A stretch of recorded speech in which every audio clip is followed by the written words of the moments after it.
Welcome to Ivory Secrets. If you're new here, go ahead and hit that subscribe button. We post new stories every week, and trust me, you don't want to miss what's coming. And before we get started, drop a comment below and tell us what city you're watching from. We love knowing where our listeners are tuning in from across Canada. Now, let's get into today's story. She crossed the ballroom without hurrying. That was the thing people remembered afterward.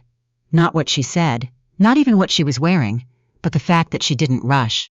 She moved through the crowd at the Hargrove Foundation, gala the way a woman moves when she has already won, and simply hasn't announced it yet. Her name was Vivienne.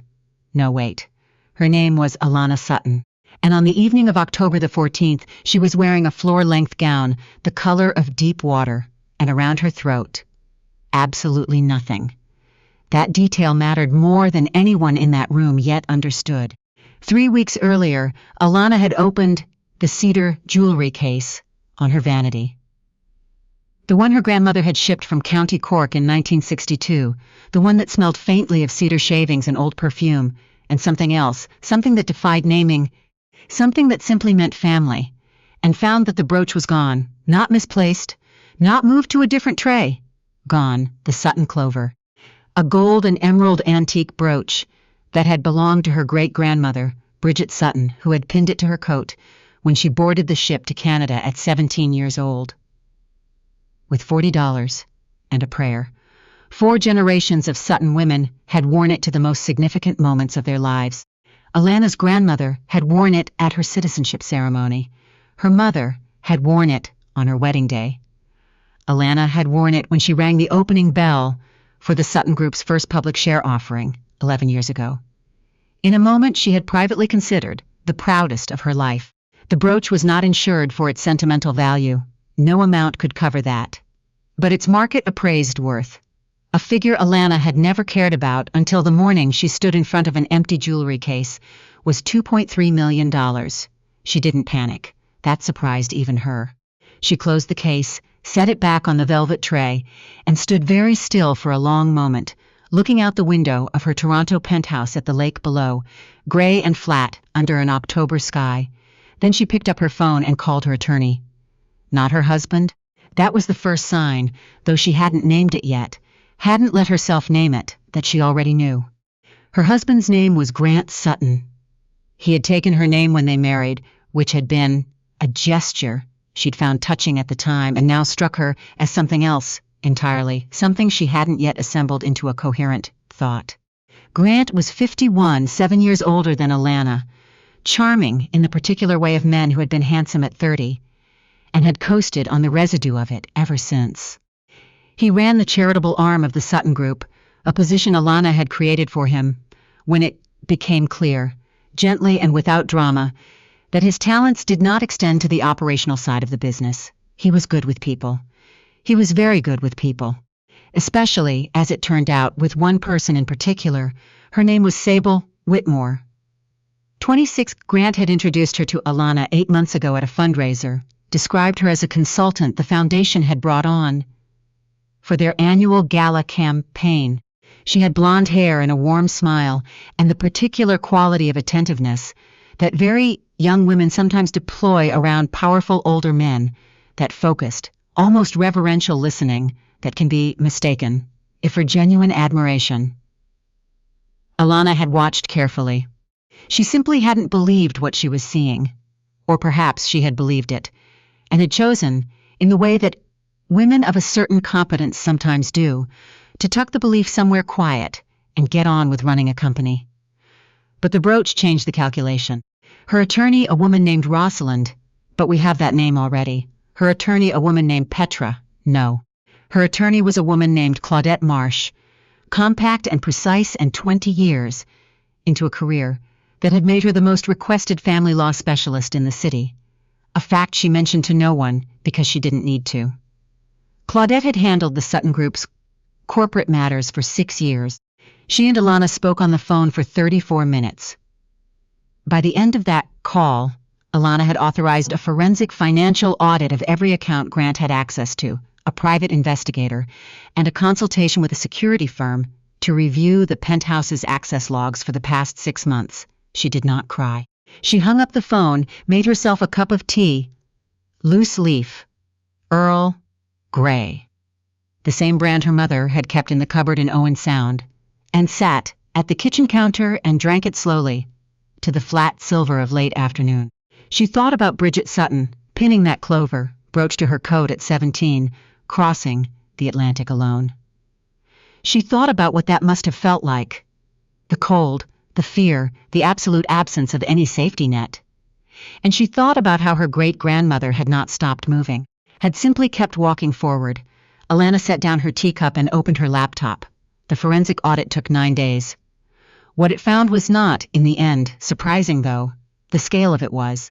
Over 4 years, Grant had transferred a total of $1.8 million from foundation accounts into a network of holding companies that Claudette's team traced, with methodical patience, back to a single beneficial owner. A woman whose registered business address was a condo on King Street West. Sable Whitmore. The private investigator's report arrived the same morning with photographs. Alannah looked at them once, closed the file, and didn't look again. She had seen what she needed to see. What she had not yet found was the brooch. That concerned her more than the money. The money was recoverable. The Sutton Group had revenues of $340 million annually. $1.8 million. While significant, was not existential. The brooch was something that could not be replaced, could not be recreated, and would be lost permanently if it left the country or passed through a private sale. She contacted the private investigator again and asked a specific question. Had Sable Whitmore been seen wearing jewelry? Specifically, antique jewelry, gold and green, at any point in the past 3 months? The investigator came back to her 48 hours later with 3 photographs taken at different events. In the third photograph, taken at a charity preview at a Queen Street gallery 6 weeks earlier, Sable Whitmore was wearing a strapless black dress, and pinned to a sash at her waist, almost incidentally, as though it were simply an accessory she'd pulled from a drawer, was the Sutton clover. Alannah looked at that photograph for a long time. Then she picked up her phone and called the Hargrove Foundation. The Hargrove Foundation annual gala was the most significant event on Toronto's philanthropic calendar. Alannah had attended for 9 consecutive years. She sat on the foundation's advisory board. She had pledged $500,000 the previous year, and intended to pledge the same again this year. And so when she called the executive director, a man named George Alderton, who had the permanently grateful quality of someone who has been kept in his job by one person's generosity for longer than he could comfortably admit, George answered on the second ring. She asked who was on the guest list this year, from the Sutton Foundation's side. George told her. Grant's name was on it, which she expected, and then another name, Sable Whitmore, listed as a communications consultant at Buxand, attending as Grant's guest. Alannah thanked George and ended the call. She thought about calling Claudette again. She thought about calling the police, which was certainly the correct procedural choice, and which she had not yet ruled out. She thought about doing nothing, sending the audit findings to Claudette, initiating divorce proceedings, letting the legal process unfold at its own institutional pace. She thought about Bridget Sutton boarding that ship. She thought about the clover brooch, pinned to a sash at a Queen Street gallery, worn like a decoration. She made a different call. The call was to her stylist. She wanted, she said, to discuss what she was wearing to the Hargrove Gala. Grant noticed the tension in her voice later that week when he came home and found her at her desk in the study. And she gave him a small smile and said she was managing a complicated situation with a supplier, which was true enough. He poured himself a scotch and told her about a meeting he'd had at the foundation, and she listened and responded in the appropriate places and watched him with the particular quality of attention she had developed in the past 9 days. The kind that doesn't look like watching. He was, she thought, very good at the performance. Very comfortable. He had been performing for 4 years, and the practice showed. She wondered if he had forgotten, somewhere in those 4 years, that she was the person in the room who had built a $340 million company from a $4 million inheritance and a business plan she'd written at a kitchen table. She wondered if the ease of his life had made him mistake her quiet for compliance. She decided it didn't matter what he'd thought. It would matter soon enough. The evening of the gala, she got ready alone. Grant had gone to the venue early for a foundation obligation, which meant he'd left the penthouse at 5:30 and wouldn't see her until she arrived. She stood in front of the full-length mirror in the dressing room and looked at herself for a moment. The deep blue gown, the hair pulled back simply, the throat bare. Her assistant, a young man named Devon, who had worked for her for 3 years and who she trusted completely, knocked and entered. "Everything is in place?" she asked. "Yes. Claudette's team has been briefed. The foundation board chair has been notified. Security is aware." He paused. "The investigator confirmed she arrived with him 40 minutes ago, and the brooch?" Devon hesitated for a fraction of a second, which was unlike him. "She's wearing it," he said. Pinned to her dress. Alannah looked at herself in the mirror. She thought about saying something the strange cold clarity of the moment, but there was nothing that needed saying. She picked up her clutch. "Let's go," she said. The Hargrove Gala was held at a heritage building in the Distillery District, a converted, Victorian, industrial space that had been renovated into the kind of venue that made every event held inside it feel more significant than it might otherwise have been. High ceilings, exposed brick, the warm gold of chandelier light.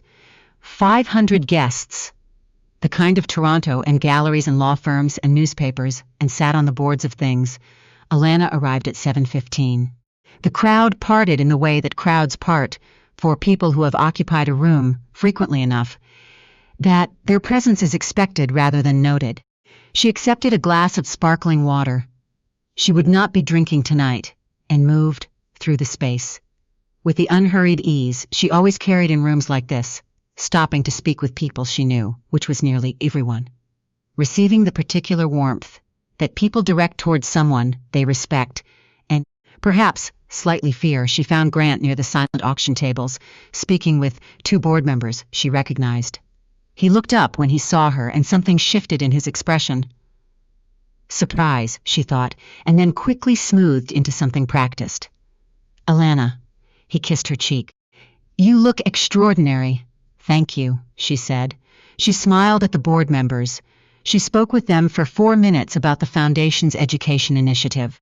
She was engaged and precise and interested because she was genuinely all of those things, and because what was about to happen required her to be entirely herself in this room, not a performance of herself. She excused herself and continued to move through the crowd. She saw Sable Whitmore from across the room before Sable saw her. She had chosen this moment with care, the distance, the angle, the quality of the light. She wanted to see the brooch clearly before anything else happened. It was pinned to the neckline of Sable's dress. A black dress, strapless, not unlike the one in the photograph. The gold glinted in the chandelier light. The emerald, the original Irish emerald, the one that Bridget Sutton had said was the color of the field behind her childhood, caught the light in a way that was entirely specific to that stone, that cut, that particular history. Alannah felt something pass through her that was not quite anger and not quite grief, and was in fact a kind of clarity so absolute that it was almost calm. She crossed the room. She didn't move quickly. That was the thing people remembered afterward. Not what she said, not even what she was wearing, but the way she moved. As though she had all the time in the world, because in the most important sense, she did. This was her city, her gala, her cause. And what was pinned to that young woman's dress had crossed 3 generations and an ocean to get here, and it was not going anywhere. Sable noticed her when she was perhaps 10 feet away. Something in the younger woman's face shifted, recognition, and then uncertainty. "Mrs. Sutton," Sable said. Her voice was steady, which Alannah respected despite herself. "Mrs. Whitmore." Alannah stopped at a conversational distance, close enough that this was clearly a private exchange and not a public scene. Not yet. "What a lovely dress. Thank you. And that brooch," Alannah said, and her voice was the same pleasant, interested tone she had used with the board members 3 minutes ago, the tone she had used in 1,000 boardrooms, the tone that meant she already knew everything and was giving you exactly one chance to do the right thing. "It's quite unusual." A beat. Sable's eyes moved, briefly, involuntarily, to the left. Looking for Grant. Grant was still at the silent auction tables, 40 feet away, his back partially turned. "It is," Sable said carefully. "Gold Irish, Victorian cut." Alannah tilted her head slightly. "The stone is a natural emerald from County Cork. The clasping mechanism is original. You might have noticed it's a little stiff. My grandmother used to say you needed a firm hand to close it." The color drained from Sable's face with a speed that was almost impressive. Alannah waited. "I didn't." Sable started. "I know you didn't choose to steal it," Alannah said quietly and pleasantly. "I know exactly how it left my home and who brought it to you. I have documentation, financial records, and 3 years of communications that support that understanding completely." She paused. "I want you to unpin it and give it to me." "Here?" Sable's voice had gone unsteady. "Now," Alannah said with the same pleasant firmness. "You have 2 options. You give it to me quietly, and this conversation ends here. Or you decline and I have a conversation with the chief of the Toronto Police Service, who is standing near the champagne table with his wife, and who I have known personally for 11 years, and we handle it differently." She let that settle. "The first option is considerably better for you." Sable's hands moved to the brooch. They were shaking. Alannah could see it, but she worked the clasp with more composure than might have been expected, and unclipped it from her dress and placed it in Alannah's open palm. The weight of it was exactly as Alannah remembered, the gold warm, the emerald cool. She closed her fingers around it. "Thank you," she said, and she meant it genuinely.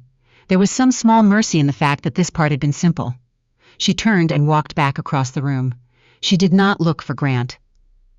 She did not make a signal, did not raise her voice, did not look back.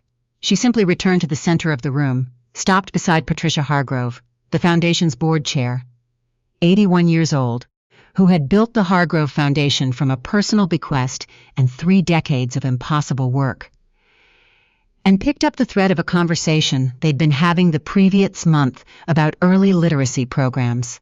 Patricia noticed the brooch in Alannah's hand, glanced at it once with the alert eyes of a woman who had been watching people for 8 decades, and said nothing, but her hand briefly covered Alannah's, and that was enough. Grant found Alannah 20 minutes later. He had seen, not everything but enough.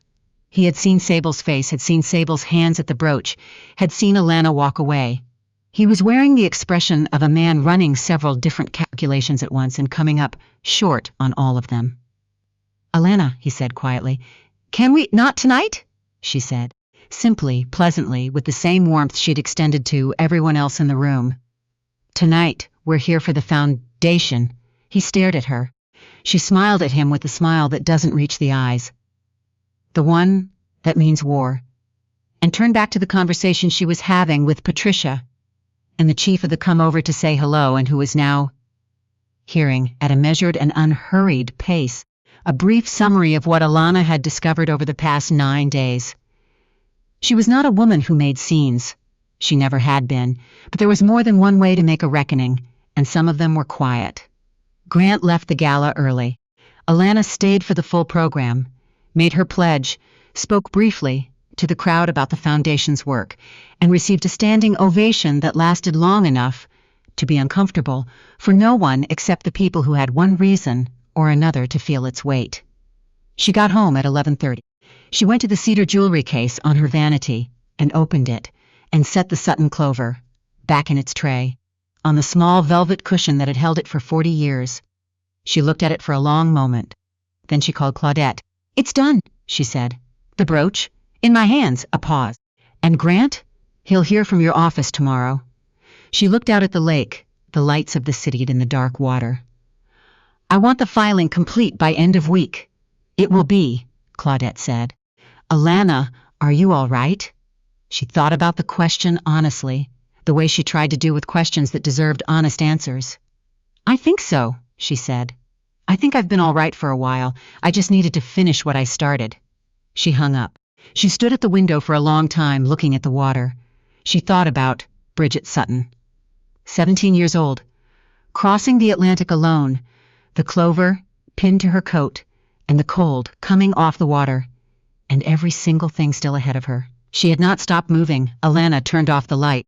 The following morning, Claudette's office filed the divorce petition, along with a civil suit for $1.8 million in misappropriated funds and a formal complaint of theft. The foundation board held an emergency session that afternoon and voted unanimously to remove Grant from his position. A separate criminal referral was sent to the police. Sable Whitmore, who had met with a lawyer of her own at 8 that morning, cooperated fully with investigators. In her statement, she confirmed that the brooch had been given to her by Grant as a gift, and that she had been told it was a vintage piece he had purchased. She had not known until the night of the gala. In the end, she was not charged. Grant's lawyer sent 3 messages to Claudette's office in the first 4 days. They went unreturned. 3 months later, on a Tuesday morning that was cold and clear, in the particular way of Toronto in January, Alannah walked into the Sutton Group's offices at 8:15, sat down at her desk on the 32nd floor, and opened her laptop.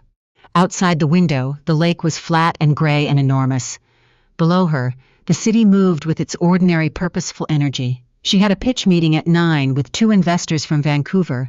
She had a strategy session at 11. She had a board call at 2. She reached up without thinking about it and touched the Sutton clover pinned today to the lapel of her coat. It caught the light the way it always had, the emerald, the color of a field in County Cork that she had never seen but somehow knew. She put her hands on the keyboard and got to work.